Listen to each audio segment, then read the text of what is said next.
fois-ci avec Fabien Olicard. Bonjour Fabien. Bonjour. On va parler de ton livre, Votre ton est infini. Mais avant cela, en fait, tu es quelqu'un qui a une chaîne YouTube à plus d'1 million d'abonnés. Tu as sorti déjà, c'est ton troisième livre que tu viens Oui, de sortir. ouais. Tu donnes des spectacles dans toute la France. Et, euh, et ça veut dire que tu travailles comme un fou. Pour ne pas dire, voilà, dans ton livre, tu disais que tu es un travaillomane. Oui, c'est vrai. Tu travailles beaucoup. J'ai appris aussi que tu travaillais jusqu'à il n'y a pas encore très longtemps tout seul. Tu accomplissais tout seul, beaucoup en solo. Donc, justement, je pense que le livre, Votre temps est infini, il est bien placé là-dedans. C'est ton partage, je veux dire, c'est un partage de, de, de ton parcours, en fait, Oui, c'est vrai. qui a testé des différentes méthodes. Ouais. Justement, pourquoi tu as sorti ce livre?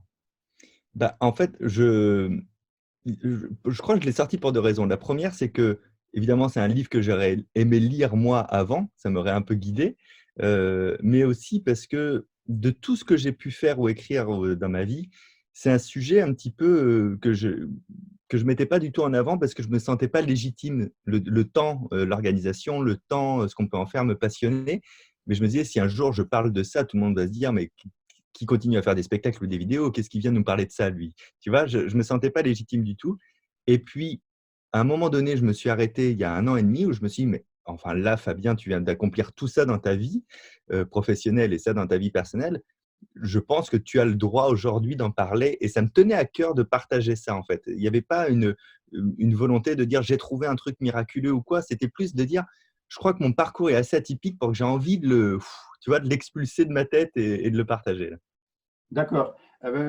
Justement, en fait, moi, j'ai même trouvé des comparaisons sur Internet entre ton livre et puis le fameux Getting Things Done de Allen. Ah Et, oui, euh, et on- que j'ai pas lu d'ailleurs. C'est vrai. mais après tout, en fait, tu l'as sorti, ce livre, tu es trentenaire, et du coup, tu parles beaucoup de tes histoires quand tu étais jeune. Ouais. Je pense que c'est un livre qui va parler beaucoup aux jeunes qui sont toujours à la recherche. Enfin, je veux dire, quand on est jeune, on n'a pas encore lu autant de livres quand on grandit. Et du coup, moi, ça m'a plu beaucoup de raconter, de voir. Et tu te rappelles encore bien de ces histoires-là parce Ah que oui, c'est pas ça m'a suivi. tellement marqué. Ouais. Voilà, c'est pas suivi. Ça apporte une touche vraiment très personnelle. Et en même temps, tu as mis voilà, plein de choses parce que la complexité de sujets que tu as traités. Voilà, j'ai noté juste deux, trois, quatre astuces. J'ai aussi des questions sur des trucs qui ne sont pas dans le livre, que peut-être tu as pu tester, etc. La première chose, ce qui m'a plu, c'est les différents tons. Donc, tu parles des différents tons, le Ah ton oui, ouais. personnel, le ton pour soi, le temps perdu. Le non-temps, ouais, ouais, ouais. Oui, en fait, à partir du moment où tu nommes quelque chose, cette chose-là, elle existe, en fait, hein. Le cerveau, il fonctionne comme ça. C'est-à-dire que, tant qu'on n'a pas donné un nom à une couleur, par exemple, elle n'existe pas, pour le cerveau. Eh bien, c'est pareil, en fait, pour le temps. Assez tôt dans ma vie, j'ai commencé à faire une nomenclature, donc de me dire, il y a le temps personnel, le temps professionnel, le temps obligatoire. Alors moi, j'y mets l'hygiène, par exemple, dedans aussi, ou le fait de manger, ça, c'est quand même du temps, oui, il faut absolument le faire. Et puis, le temps pour soi qui est différent pour moi du temps personnel. Le temps personnel, c'est du temps qui n'est pas du temps de travail où je vais faire autre chose. Le temps pour soi, il m'appartient à 100%. Je vais pouvoir méditer ou lire ou me former à quelque chose. Par exemple, j'ai envie d'apprendre le tir à l'arc, ça peut être du temps pour soi. Et enfin, le non-temps, et c'est lui qu'il faut chasser absolument et qu'il faut identifier. Alors, ce n'est pas aussi caricatural que ce qu'on pourrait penser, parce que souvent, on se dit, bah, le non-temps, c'est traîner sur les réseaux sociaux, des choses comme ça. Pas forcément. Ça peut être du temps personnel, ça. Le non-temps, pour moi, c'est surtout quand il y a deux temps qui se chevauchent alors qu'ils ne devaient pas se chevaucher. C'est par Mhm. exemple, je me dis, tiens, je vais faire une conversation, une interview avec toi aujourd'hui, et puis pendant que je fais ça, je suis en train de noter des trucs de travail sur le côté, par exemple. Ça, ce serait du non-temps parce que je suis ni avec toi, ni à ce que je fais là. Donc, il y a un problème. Ok, d'accord. Euh, Après, tu parles aussi justement de ton pour soi. Peut-être tu l'appelles pas exactement comme ça, mais c'est comme prendre du rendez-vous avec soi-même. Oui, c'est vrai, c'est ça. Non, non, très, très bien synthétisé. Le temps personnel, c'est juste, on ne travaille pas, on fait autre chose que du travail productif rémunérateur, par exemple. Mais le temps pour soi, c'est le temps où tu te retrouves toi-même, en fait. Et c'est ce temps-là qui est le plus viré aujourd'hui, parce que comme on court toujours après le temps pour la famille, pour le travail, pour le machin, le tout, on se dit toujours, ah ben, je voulais faire ça, par exemple, j'ai envie d'apprendre l'anglais en ce moment, mais bah, je le ferai plus tard, en fait. Et tu ne le fais jamais. Et en fait, il faut le remettre en priorité, pas obligé de consommer énormément de parties de la journée, mais ne serait-ce que se attribuer 20 minutes ou une demi-heure par jour de temps pour soi sur une année et en faire un rituel, ça change complètement les choses. Bah, justement, tu parles des rituels, des habitudes, et tu dis justement qu'il faut prendre en considération qu'en moyenne, c'est 66 jours pour développer une habitude. Même si on va un peu plus loin dans cette étude, il y a des trucs à mettre en place beaucoup plus facilement, ça va prendre 18 jours, et il y en a Bien d'autres sûr. où ça va prendre 200 et quelques jours. Mais en moyenne, c'est vrai, c'est 66 jours. Quel est le rôle de l'habitude pour toi, pour justement dans l'organisation de son temps? En fait, l'habitude, elle va d'abord enlever la souffrance. Ce qu'on appelle vraiment une habitude, c'est quelque chose où on n'est plus impacté émotionnellement, on n'a plus à se forcer, on n'a même plus à penser à le faire. L'habitude la plus connue de ces dernières années, c'est le fait de se brosser les dents le matin. Ça, c'était pas quelque chose qui était dans les habitudes de l'être humain avant, de l'humanité. Et aujourd'hui, c'est tellement une habitude que quand tu te brosses les dents, tu te dis pas: «Ah non, faut encore que je me brosse les dents aujourd'hui, j'ai pas envie». Et bien, en fait, c'est vraiment ça. Si tu crées une habitude, tu n'as pas aucune souffrance à le faire, c'est complètement neutre. Et du coup, par exemple, si tu as l'habitude le matin en arrivant, par exemple, à ton travail, de faire ce qui t'alourdit le plus ta journée, de créer ce rituel-là, et ben, tu auras plus cette espèce d'oppression de: «Ah, faut que je me mette à faire ça». Tout va se faire plus naturellement avec ça. Euh, pour l'anecdote, pour mon fils qui a 5 ans, il est encore dans le cas. Non, encore les dents Ouais, ce c'est matin. encore, mais on l'a fait toute la semaine déjà. Euh, ok. Euh, j'ai bien aimé aussi une astuce par rapport au sommeil. Je ne connaissais pas cette étude sur le fait que dormir à part, c'est beaucoup plus efficace. Alors oui, alors ça c'est le truc, je me suis dit quand je vais donner ce conseil, on va me détester parce que ça va faire des embrouilles dans les couples. Mais effectivement, il y a des études qui ont été sorties, qui ont été hyper intéressantes, mais qui sont logiques après quand on y réfléchit. C'est que dormir seul, on dort presque 2 fois mieux que quand on dort à 2. Alors quand j'ai commencé à écrire ça, j'ai commencé à avoir les critiques de: «Ah bah, on n'a plus de vie de couple» et cetera. Alors si, hein, on a le droit d'avoir une vie de couple, on peut se coucher à 2, on peut discuter dans le lit, on fait ce qu'on veut à 2.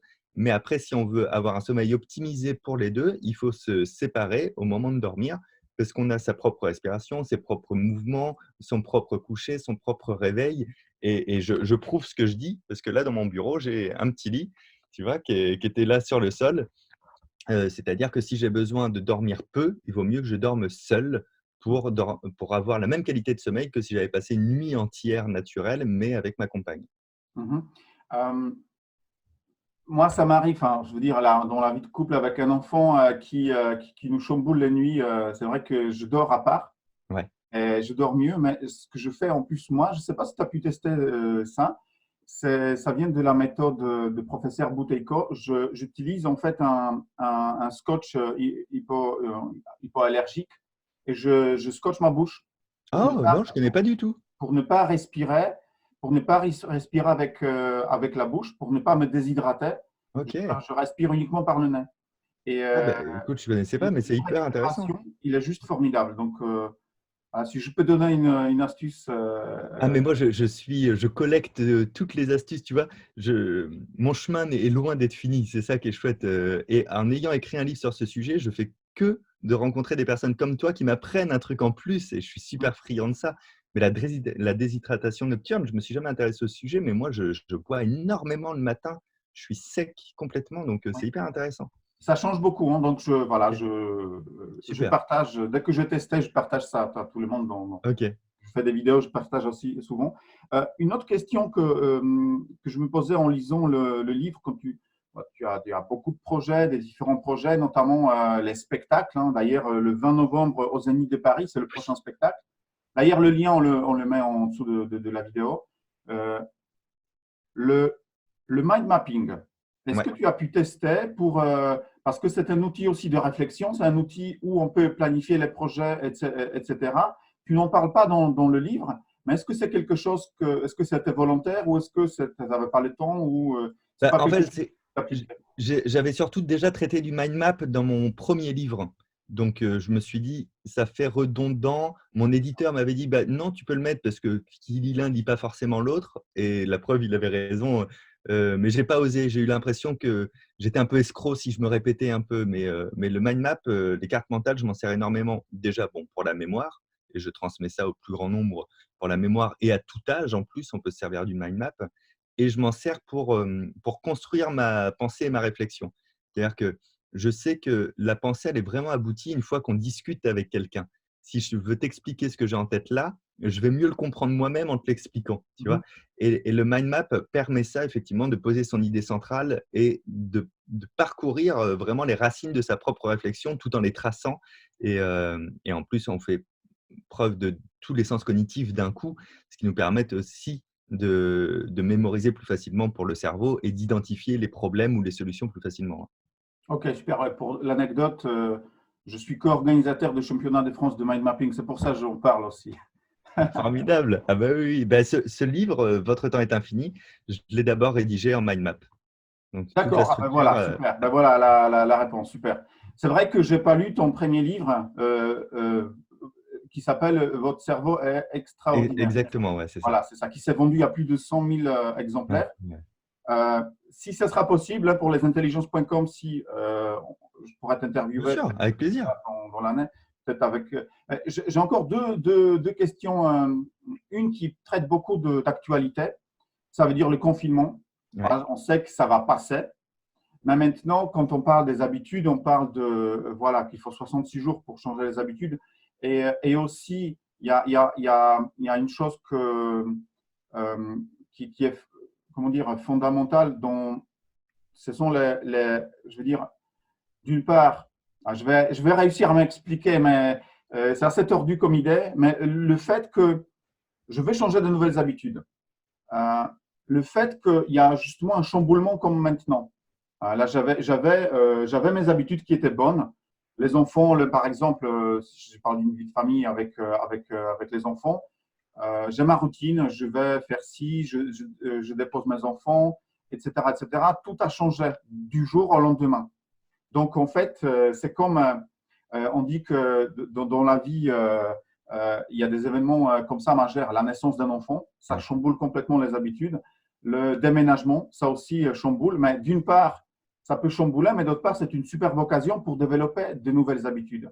Oui, c'est vrai. Comment toi, tu t'organises et quels sont peut-être les conseils que tu pourrais donner dans ce cadre-là, dans le cadre de confinement, pour trouver un bon fonctionnement quotidien pour survivre justement à cette situation et rester, dans la mesure du possible, productif? Bah, déjà, pour moi, le confinement, ça, ça amène deux choses. Alors moi, ça ne m'a pas trop changé ma vie parce que comme j'ai mes bureaux qui sont dans le même bâtiment et que je travaille C'est beaucoup de chez pareil, moi, moi. voilà, ça n'a pas trop changé. Néanmoins, je me dis que le confinement, ça a changé quelque chose. Tu vois, au moment où je te parle, j'ai un grand cahier à côté de moi. Je note tous les micro-changements qu'il faudrait que je fasse dans ma vie personnelle et professionnelle et que je ne fais pas parce que j'ai quand même la tête dans le guidon et que ce ne sont pas des choses qui sont importantes ou essentielles.